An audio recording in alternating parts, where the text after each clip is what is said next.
Ethan Malik stood outside the narrow red brick house, holding a sleek black gaming headset in his hands. It was late afternoon, the sky warm with orange light, and he kept shifting his weight nervously. He wasn't usually anxious about returning borrowed things, but today felt different. His friend Aaron had asked him to drop the headset off because he had suddenly left school early.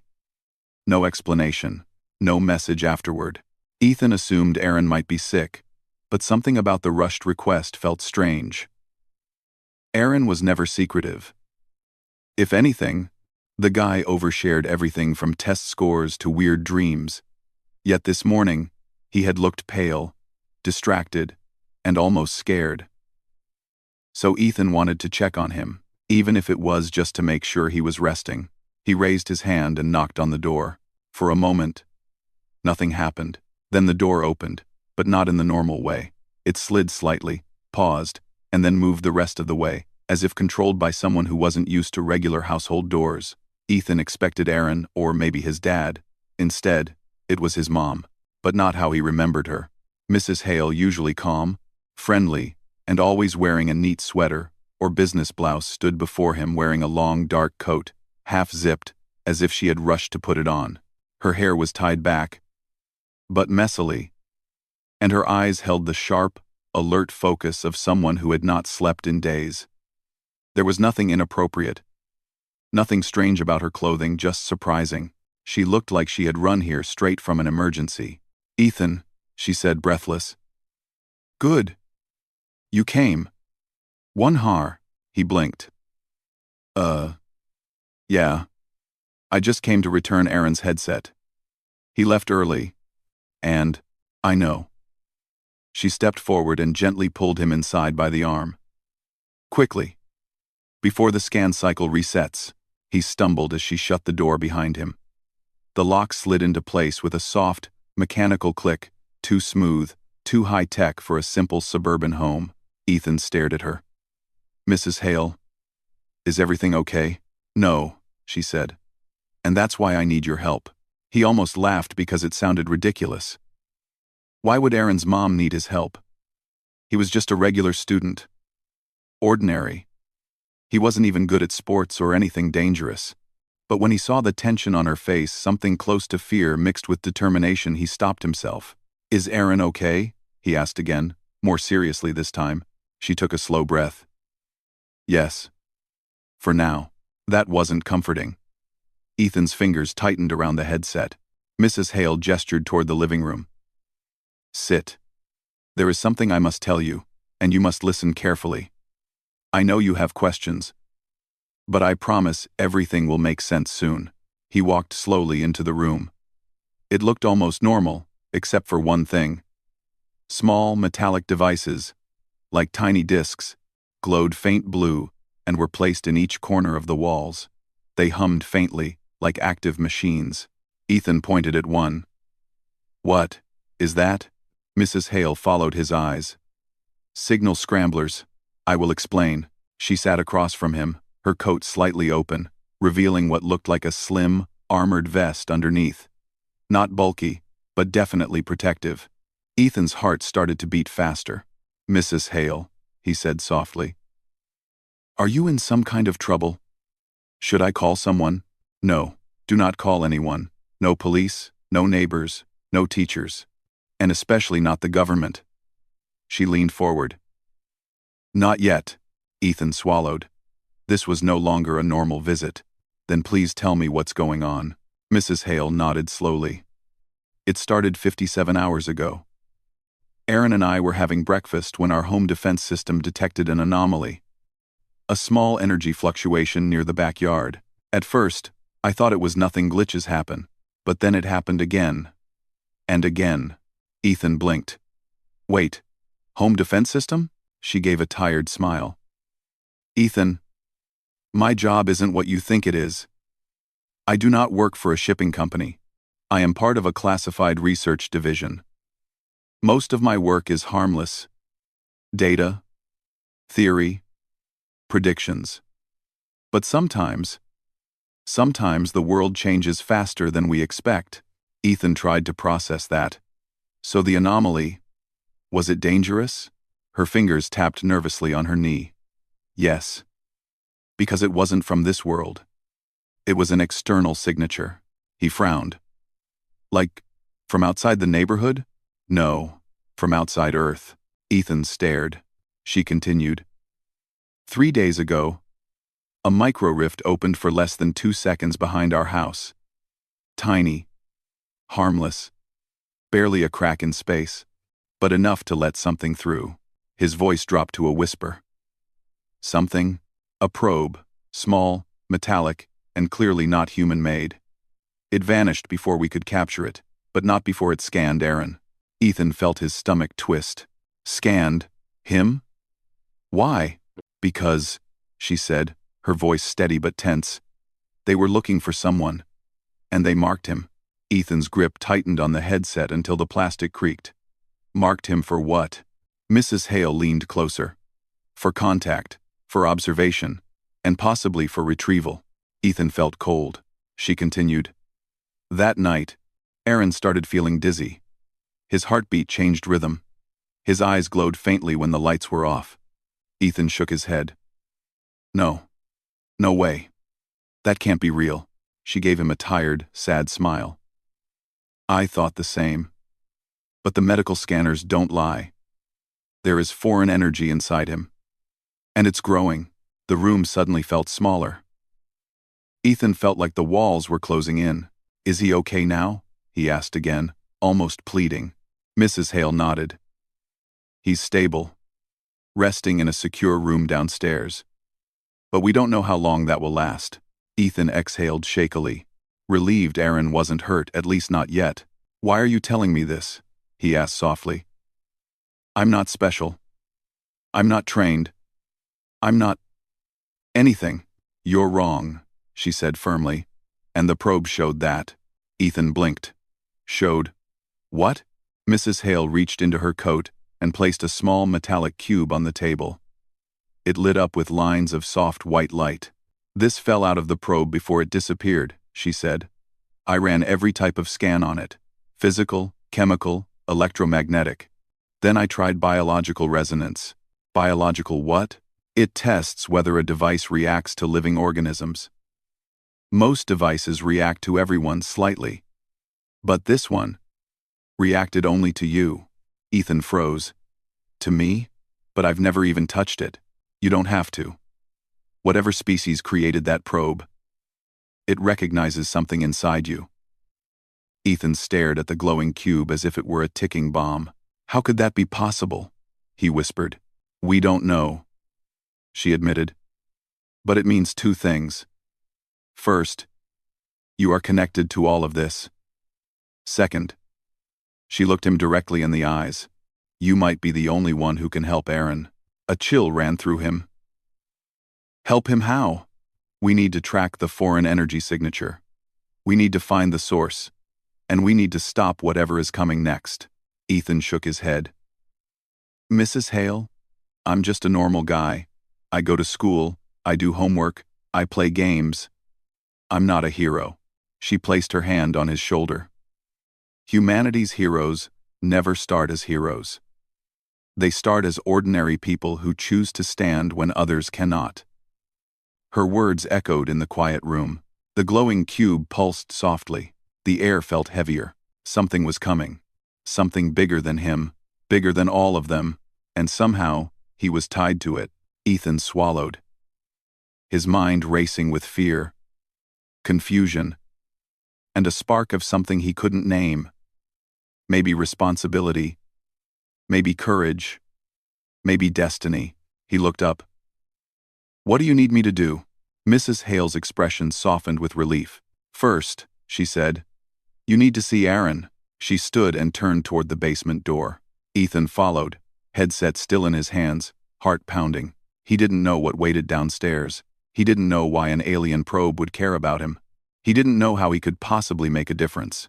But he knew one thing. Whatever this was, whatever was coming, it had already started.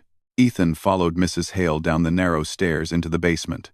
The wooden steps creaked under their feet, and each sound seemed louder in the heavy silence. A faint blue glow pulsed from below, steady, rhythmic. almost like a heartbeat. When they reached the last step, Ethan stopped and stared. The basement looked nothing like he expected.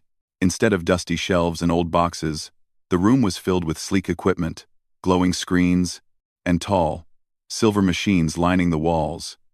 Cables ran across the ceiling like metal vines.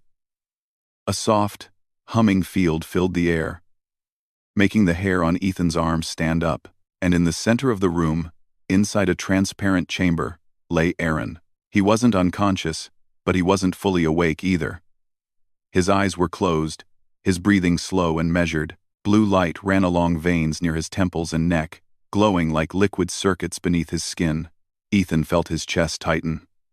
"Is he okay?" "He's stable," Mrs. Hale answered. "The chamber slows the energy growth. It gives us time." Ethan moved closer, pressing his hand lightly against the glass. The surface felt warm. "Aaron," he whispered. "What happened to you?" As if his voice reached through the barrier, Aaron's fingers twitched slightly. His eyelids fluttered, but he didn't wake. Mrs. Hale walked to one of the monitors and typed rapidly. "The foreign energy reacts to familiar voices. That's a good sign. He's still aware." Ethan turned back to her. "You said the probe scanned him. You said it marked him. What does that mean?" "Why him?" Mrs. Hale sighed. "We don't know everything, but based on what we've decoded, the probe was searching for certain genetic signatures, rare traits found in a very small number of humans. Aaron has one of those traits." "Aaron, what trait?" "Resonance capability," she said, "a natural ability to connect with external energy sources. Some humans have it in tiny amounts, but Aaron's level is unusually high." Ethan frowned. "That sounds like something out of a movie." "I wish it were," she said softly. Ethan looked again at his friend. Aaron always joked about being special. He always said he was born for big things, even though he got average grades and never stood out much. But maybe he wasn't wrong. Maybe something inside him really was different. Ethan stepped back, unsure what to feel. Mrs. Hale then picked up the small glowing cube from earlier and handed it to him. The moment the cube touched Ethan's palm, it brightened sharply. Not painfully, but powerfully. Ethan gasped and almost dropped it. Mrs. Hale's eyes widened slightly. "Yes, it reacts strongly to you." Ethan stared at the cube as it hummed softly. "But why me? I don't have special genes or anything. We ran a scan with the little data we have. You don't have Aaron's resonance trait. But you do have something else." She paused. Something the probe recognized. He swallowed. "What?" Mrs. Hale met his eyes. "Compatibility." Ethan felt lost. "I don't understand." "You are compatible with the energy inside Aaron," she explained. "Not biologically, but energetically. Your presence stabilizes his energy growth. The foreign energy reacts less violently when you are near him." Ethan stared at her. "So, I make the alien energy behave?" "Exactly," she said. "You are a natural anchor." He laughed lightly. But it wasn't real humor. It was shock. "I'm not an anchor. I'm just a kid who returned a headset." "And yet the probe marked you," she reminded him. "It reacted to you. You are involved in this whether you want it or not." Ethan looked again at his friend lying peacefully in the chamber. He felt the weight of everything crashing down: fear, responsibility, confusion. "What do I need to do?" he whispered. Mrs. Hale gestured to another machine beside the chamber. "We need to track the origin of the foreign energy signal. And we need you to help safely connect with Aaron's resonance field." Ethan blinked. "Connect? Like, talk to him?" "Not exactly." She approached a tall device with a circular platform. "This machine can synchronize your natural energy output with the foreign energy inside Aaron. Once synchronized, you may be able to sense where the signal is coming from." Ethan felt his stomach twist. "And what if something goes wrong?" "Then nothing happens," she said honestly. "Or the machine shuts itself down. You will not be physically harmed. I designed the safety system myself." He hesitated, then nodded. "For Aaron," Ethan said. "For Aaron," she agreed. Mrs. Hale guided him onto the circular platform. It was smooth, cool metal, with a low humming vibration under his feet. She attached a light headset different from the gaming one he still held around his temples. It felt weightless. "This will help monitor your brain activity," she explained. "The machine will do the rest. Just stay calm." Arkin. He nodded again and released a slow breath. Mrs. Hale activated the machine. A soft ring of blue light rose from the platform, surrounding him like a holographic bubble. The room grew quieter, as if sound itself stepped back. The lights dimmed, focusing all brightness on him and Aaron. Ethan's heartbeat echoed loudly in his ears. Then he felt it, a faint pull like someone tugging gently at his chest. Not physically, but deeper. A warm sensation spread from his center outward, filling his arms, legs, fingertips. His eyes widened. "What's happening?" "You're aligning," Mrs. Hale said calmly. "You're doing well. Just breathe." The glow inside Aaron's veins brightened slightly, matching the rhythm of Ethan's pulse. The machine beamed with low, soft tones. Two patterns were syncing Aaron's foreign energy and Ethan's natural field. And then, a flash, not a bright one. More like a shift. Suddenly, Ethan wasn't just standing on the platform anymore. He was somewhere else. He wasn't seeing with his eyes. He was seeing with something else, something inward. Darkness stretched around him, broken by swirling blue streams of light. They flowed like rivers in the sky, twisting and turning in impossible patterns. Ethan felt weightless. "Where am I?" he whispered, even though no sound left his lips. He wasn't alone.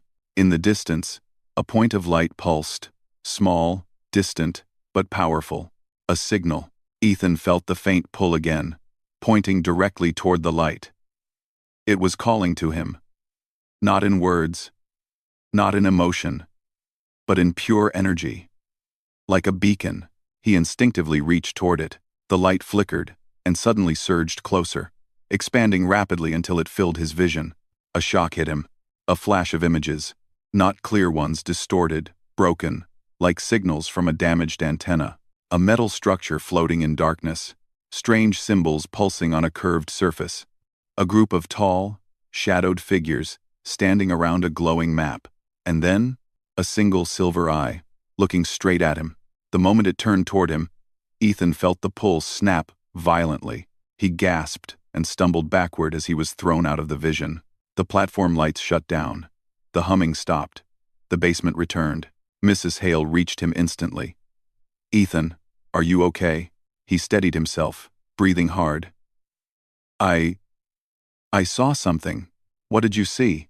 "A ship," he said. "I think. A metal structure. And symbols. And something watching me." Mrs. Hale's expression shifted from worry to shock. "You saw its origin point?" Ethan nodded. "I think so." She stepped back, stunned. "This changes everything." Ethan looked toward Aaron in the chamber. The blue glow inside him was calmer now, steadier. Ethan whispered, I think he knows I'm here." Mrs. Hale moved quickly to the monitors. "If you located even part of the signal source, we can track the rest." "Ethan, you may have just discovered the location of the probe's creators." Ethan didn't feel proud. He felt scared. Whatever had looked at him in that vision, it wasn't friendly. It wasn't curious. It was aware. And now, it knew Ethan existed. The basement lights flickered. A loud beep echoed from the monitors. Mrs. Hale's face drained of color.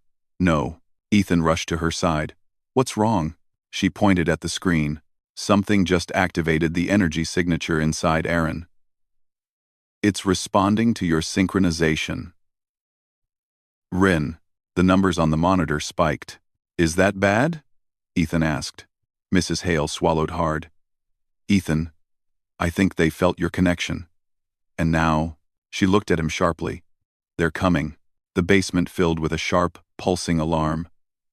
Red lights flashed across the machinery, painting the room in quick bursts of warning. Ethan felt his heart leap into his throat as he stared at the monitor. Lines of code scrolled at impossible speed. "What does it mean? What's happening?" Ethan asked, trying to keep his voice steady. Mrs. Hale moved from one device to the next, typing commands with rapid, shaking hands.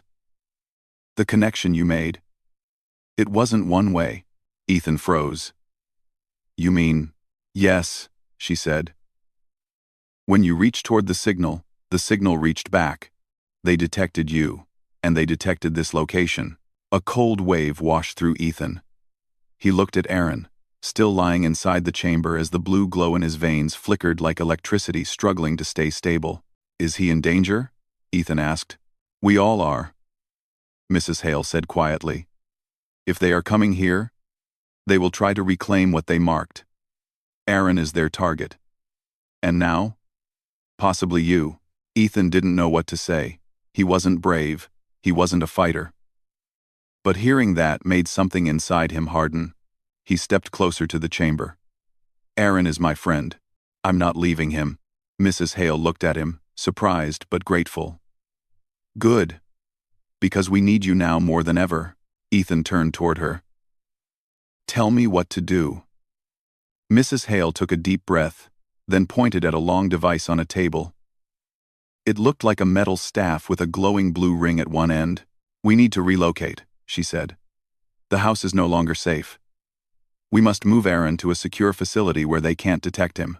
Ethan blinked. "And that is?" "A bunker beneath the old research site outside the city. Strong shielding, enough to hide us temporarily." He nodded. "Okay, let's go." But Mrs. Hale raised a hand. "It's not that simple. Moving him without protection could trigger the reaction inside his body. That device," she pointed again at the metal staff, "creates a stabilizing bubble. It must remain active the entire time." Ethan picked up the staff. It was lighter than he expected, warm to the touch. "How long can it stay powered?" "Maybe 4 hours," she said. "But the drive to the facility is only 30 minutes. So we're safe?" She shook her head. "Only if we can leave before they arrive." Ethan swallowed. "How much time do we have?" Mrs. Hale looked at the monitor again. Her face tightened. "Less than 20 minutes." They moved quickly. Mrs. Hale deactivated the chamber's external shields. The transparent walls slid open, and warm light spilled out. Aaron's breathing stayed slow and even, but his skin was glowing brighter than before. "Careful," she said softly. "Lift him gently." Ethan slid one arm under Aaron's shoulders and one under his legs. Aaron wasn't heavy. He was tall but thin. Still, Ethan felt the strange warmth coming off him like he was holding a living battery. "The staff," Mrs. Hale said. "Hold it close to him." Ethan brought the glowing ring near Aaron's chest. A soft bubble of blue light expanded around them, wrapping Ethan and Aaron inside a thin sphere. The energy felt calm, balanced. "It's working," Mrs. Hale said with relief. "Good. Now follow me. And whatever happens, don't let go of that staff." Ethan nodded. They moved up the stairs. Every step felt heavier, like the air was thickening with tension. The whole house hummed with faint electricity. Even the walls felt alive, vibrating softly. When they reached the living room, Mrs. Hale stopped suddenly. Ethan froze behind her. "What's wrong?" She lifted a hand for silence, and then he heard it too, a sound outside. A low, distant hum, like something large cutting through the air far above the neighborhood. Not a plane, not a helicopter, something else. The windows trembled as the hum grew louder. "They're early," Mrs. Hale whispered. Ethan's grip tightened around Aaron and the staff. "What do we do?" he asked. She looked back at him, eyes sharp. "We don't panic. We move." She unlocked the back door quietly and peeked outside. The sky was dimming unnaturally fast. Clouds rolled in even though the weather report said clear skies. The air felt heavy, charged, as if the world itself was holding its breath. "We go to the car," she said. Quickly, Ethan followed her out the door, keeping the glowing bubble around Aaron steady. They moved across the backyard, the grass brushing against their feet. Mrs. Hale reached the black SUV parked near the fence and opened the back door. Lay him flat, she said, and keep the staff close. Ethan carefully lowered Aaron onto the seat. The bubble remained around them, holding steady. He climbed in beside him, while Mrs. Hale rushed to the driver's seat. She started the engine. Before she could hit the gas, a bright flash lit the sky. Ethan turned his head.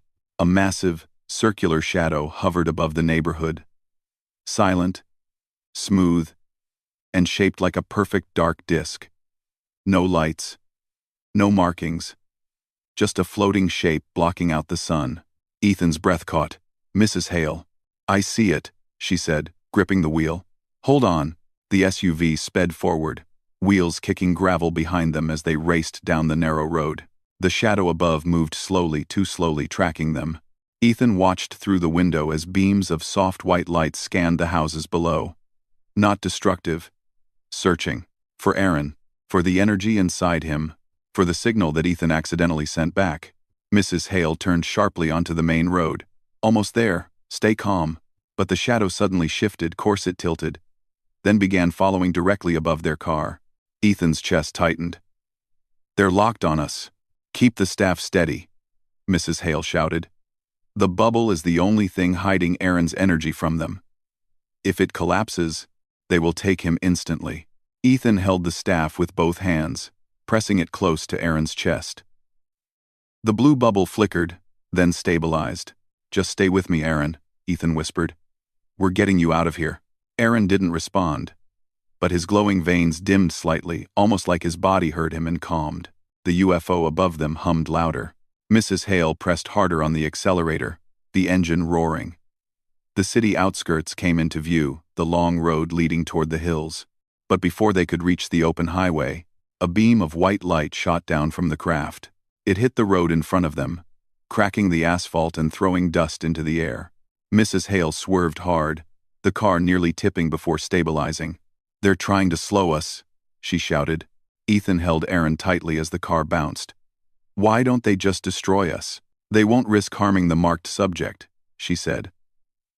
They need Aaron alive. That's our only advantage.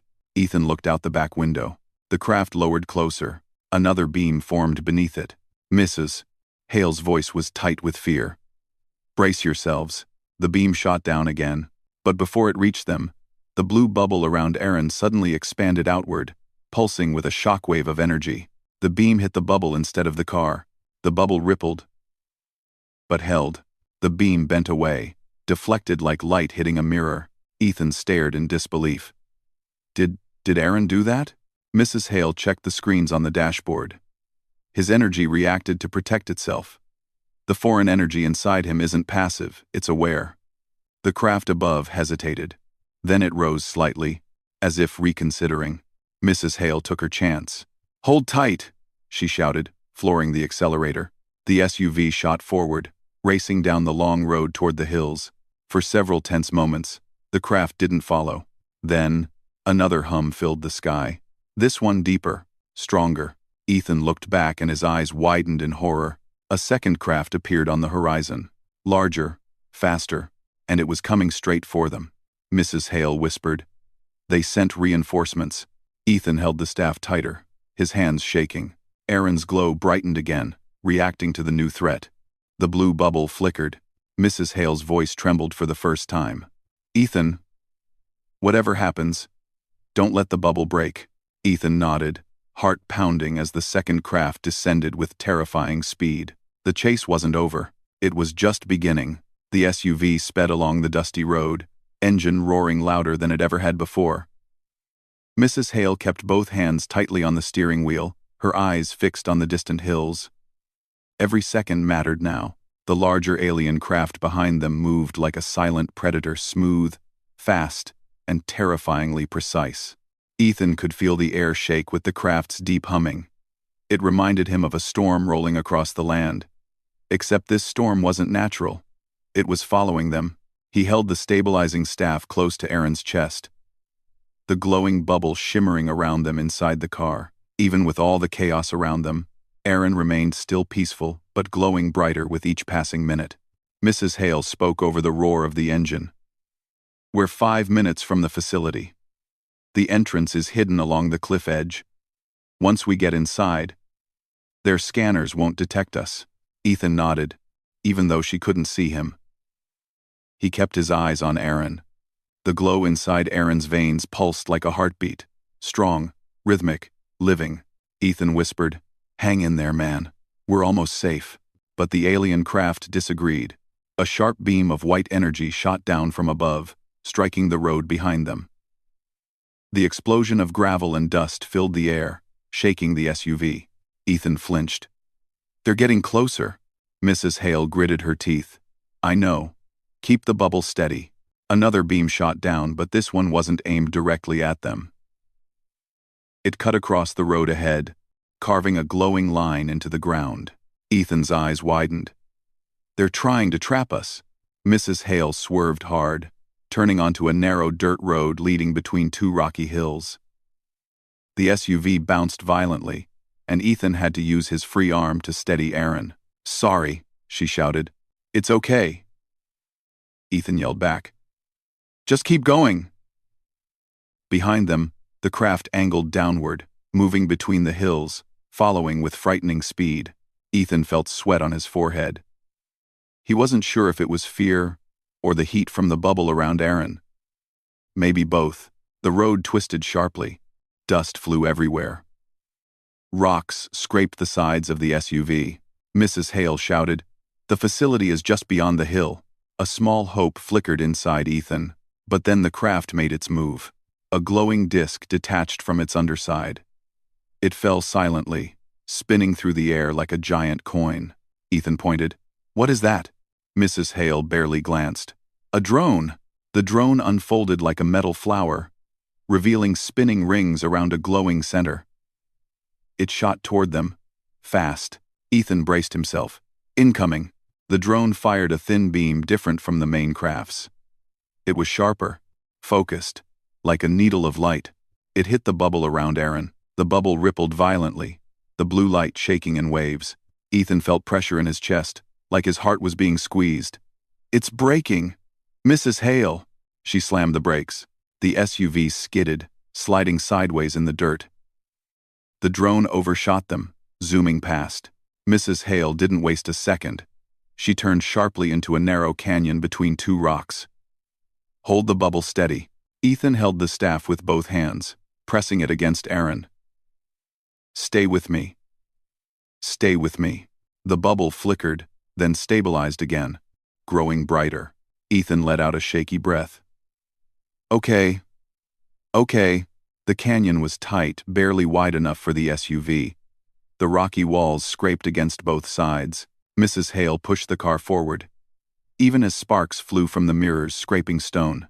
Above them, the alien craft tried to follow, but the canyon was too narrow. Its hum vibrated the air, frustrated and angry.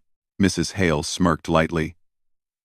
"Not so perfect, are they?" But their victory didn't last long. The drone swooped back into the canyon. Ethan cursed under his breath. "It's coming again." The drone glided smoothly between the rocks, charging another beam. Mrs. Hale shouted, "Get ready." The drone fired. The beam hit the ground, exploding rocks into sharp fragments. The SUV swerved. Aaron slid slightly, and Ethan tightened his grip. "Hold on, Aaron."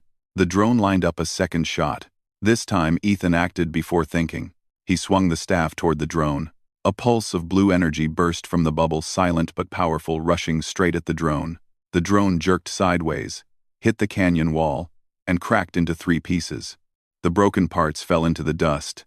Mrs. Hale looked back, shocked. "Ethan, you controlled the energy." Ethan stared at the staff. "I don't know how I did that.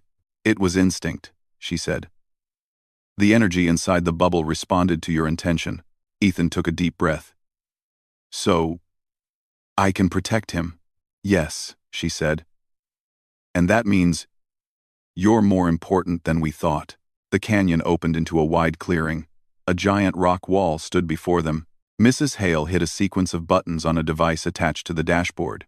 "We're here." A section of the rock wall shimmered like a hologram and slowly slid open, revealing a metallic tunnel descending underground. Ethan stared, amazed. "A hidden door?" "Shielded facility," she said. Almost no one knows it exists. She drove the SUV inside. As soon as they crossed the threshold, the heavy door behind them began to close. But the alien craft wasn't giving up. It swooped down toward the canyon, forcing itself as close as possible.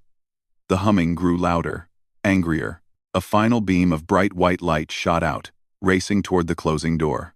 Ethan shouted, "It's going to hit." But Mrs. Hale was ready. She slammed her hand on a large red button on the dashboard. A shimmering energy shield burst across the entrance just as the beam struck. The beam hit the shield, bounced, and exploded in a flash of white against the canyon wall. Dust filled the air outside. The heavy door sealed shut. Silence washed over the tunnel. Ethan collapsed back against the seat, breathing hard. We made it?" Mrs. Hale nodded, exhaling shakily. "For now. They won't break through that door easily." Ethan looked at Aaron. The glow in Aaron's veins dimmed slightly, calmer again. Like the danger outside had eased the pressure inside him. Ethan whispered, "You're safe, Aaron. Just a little more." One. Mrs. Hale guided the SUV deeper into the tunnel until they reached a large underground room filled with clean metal walls and bright white lights. Scientists in white and gray uniforms rushed toward them, shocked and curious. One of them, a tall woman with silver glasses, approached quickly. "Dr. Hale, is this the marked subject?"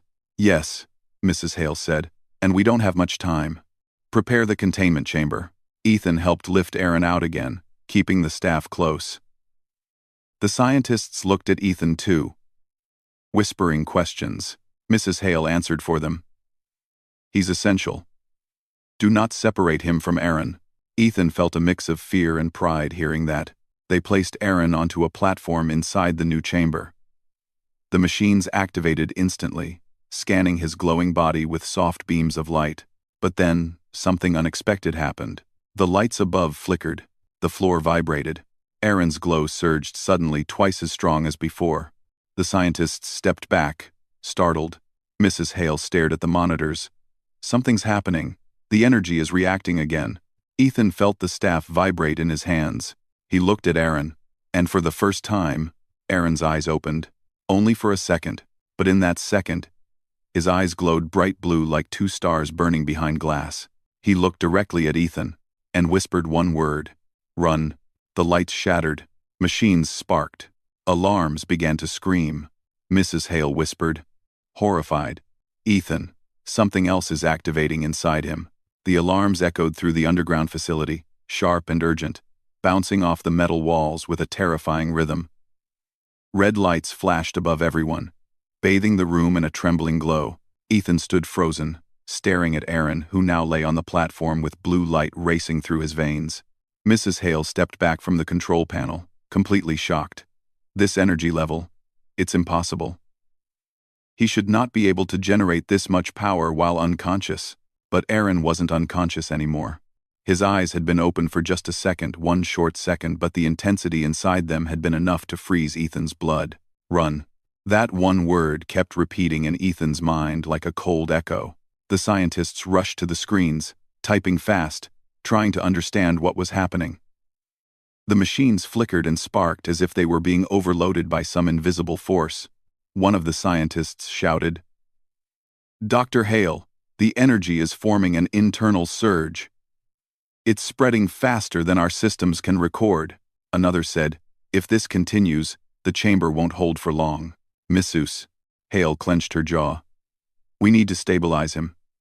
Ethan, stay close, no matter what happens." Ethan nodded, gripping the staff tightly. He forced himself to stay calm, though his heartbeat felt like a drum pounding inside his chest. Aaron's breathing grew heavy. The glow around him pulsed like waves of light rolling across the surface of an ocean. The floor beneath the platform vibrated with each pulse. Ethan whispered, "Aaron, can you hear me?" For a moment, everything went silent. Then Aaron gasped sharply, arching his back as if something inside him was pulling upward. The blue lines on his skin blazed brighter than ever before, illuminating the entire chamber. A shockwave of blue energy burst out from him.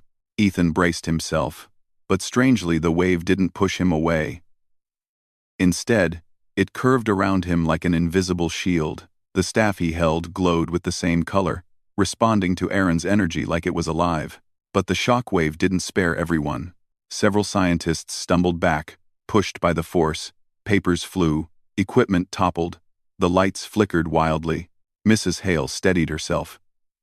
"He's losing control." "No," Ethan whispered. "He's trying to warn us. Something scared him." Aaron suddenly spoke, his voice soft, but echoing strangely, like two voices layered over one another. "They're coming." Mrs. Hale narrowed her eyes. "Who? The aliens?" Aaron didn't answer. His eyes were closed, but his breathing turned shaky, uneven. The glowing lines twisted, forming patterns that none of the scientists had ever seen before. The silver glasses scientist looked at the monitor with fear. "Dr. Hale, the craft outside, it hasn't moved. It's just hovering over the canyon." "Then what is he sensing?" Mrs. Hale whispered. Aaron's voice shook. "Not them. Something behind." Before anyone could ask what he meant, the entire facility trembled deep, heavy, like something massive had landed above them. A sound followed, a low, vibrating hum, not like the alien ship's mechanical hum, but something deeper. Almost like a living creature breathing beneath the earth. The scientists froze. Mrs. Hale's eyes widened. "That's not their ship." Ethan swallowed hard. "Then, what is it?" Another tremor shook the ground. Dust fell from the ceiling. Alarms switched tone, signaling a structural disturbance. The glowing lines on Aaron's skin tightened, moving toward his chest like streams flowing into a river. His body rose an inch above the platform, floating without support. The staff in Ethan's hands vibrated violently. Mrs. Hale looked at him urgently. "Ethan, place the staff on the central point. You're the only one he responds to." Ethan moved forward, steady but scared. He placed the staff gently against Aaron's chest. The moment it touched, the glow inside Aaron connected with the staff. A circle of blue light formed around both of them. Aaron's body relaxed slightly, and his breathing steadied. But the hum from above grew louder, and suddenly, the room's metal ceiling dented inward. The scientists screamed and rushed toward the exits. Mrs. Hale shouted, "Evacuate! Move now!" Ethan looked up. The dent in the ceiling deepened, as if something was pressing down with enormous strength. He looked at Mrs. Hale, panic rising. "What do we do?" She grabbed Ethan's shoulder. "Keep the staff on him. Whatever is coming, the only protection we have is the connection between you two." Another heavy impact struck the ceiling. This time the metal cracked. A shaft of cold, white light broke through. Everyone shielded their eyes. A massive shadow appeared behind the light, a shape that didn't look like anything Ethan had seen before. Human? No. Alien? Not exactly. Something different. Mrs. Hale whispered. "This is not the same species. This is something older." The ceiling finally tore open. Dust and debris rained down. The creature or machine landed heavily on the broken chamber floor. It stood almost 3 meters tall, its body shaped like sharp armor plates overlapping each other. Its face was hidden behind a smooth oval mask with no visible eyes. Its hands were long, clawed, and glowing faintly with blue symbols. Ethan felt a shiver crawl down his spine. "What is that?" Mrs. Hale backed away slowly. "A hunter-class sentinel. But I've never seen one this large." The sentinel turned its head toward Aaron, ignoring everyone else in the room. Aaron's body twitched. His eyes opened halfway, blue light still swirling inside them. He whispered again, voice trembling. "Run." Ethan shook his head. "No, I'm not leaving you." The sentinel raised its arm. A thin blade of light extended from its wrist, sharp and humming. It stepped forward. Mrs. Hale yelled, "Ethan, shield him." Ethan didn't think. He simply placed both hands on the staff, closed his eyes, and tried to focus on one thought. Protect Aaron. The bubble around them burst outward in a sudden surge of light, expanding like a shockwave, but instead of exploding, it formed a larger dome around both of them. The sentinel struck the dome with its blade. The dome trembled but held. Ethan gasped, the force shaking his entire body. "I can't hold it for long." "You must, Mrs." Hale shouted. "He responds to your emotion, your intention. Stay focused." The sentinel raised both arms now, charging a stronger attack. Aaron's hand slowly reached toward Ethan, glowing weakly. Ethan took Aaron's hand without hesitation. When their fingers touched, everything changed. A blast of blue light burst from Aaron and Ethan together, shooting upward like a pillar. It struck the sentinel square in the chest. The creature flew backward, smashing into the far wall, cracking it like glass. The lights in the chamber flickered again. Mrs. Hale stared, speechless. "Ethan, Aaron, you created a combined surge." Ethan breathed hard. "I didn't do anything. He guided me." Aaron's eyes were open now, glowing fully. But he wasn't truly conscious. It was like something inside him was awake while he slept. He whispered, "Not safe. Deeper. Go deeper."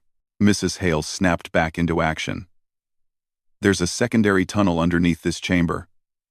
Help me move him." Ethan lifted the staff, still touching Aaron's hand.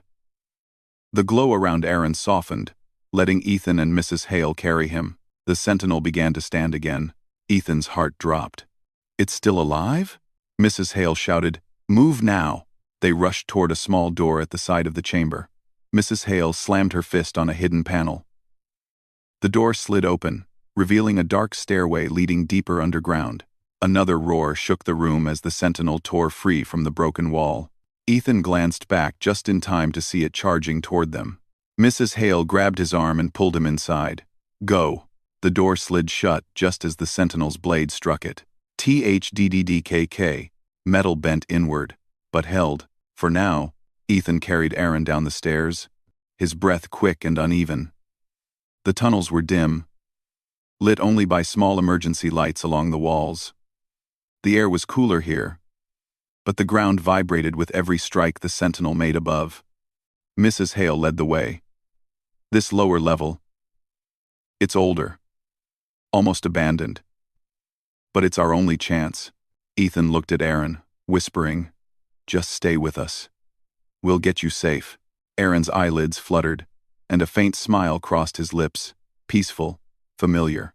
For a moment, Ethan felt hope, until a deep echo rolled through the tunnel. Not the sentinel, something else, something bigger. Mrs. Hale stopped walking. Her face went pale. "That sound, it's coming from below us." Ethan swallowed. "What now?" 99. She looked at him with fear she couldn't hide. There was a reason this lower level was sealed years ago. Something was found here. Something ancient. Something we were never able to understand. The tunnel walls shook again, this time from beneath their feet. Ethan tightened his grip on Aaron. "Mrs. Hale, what exactly is down here?" she whispered. A doorway. The air grew colder, darker, quieter. Aaron opened his glowing eyes just a crack, and whispered a single word that made Ethan's blood freeze. "Awakening."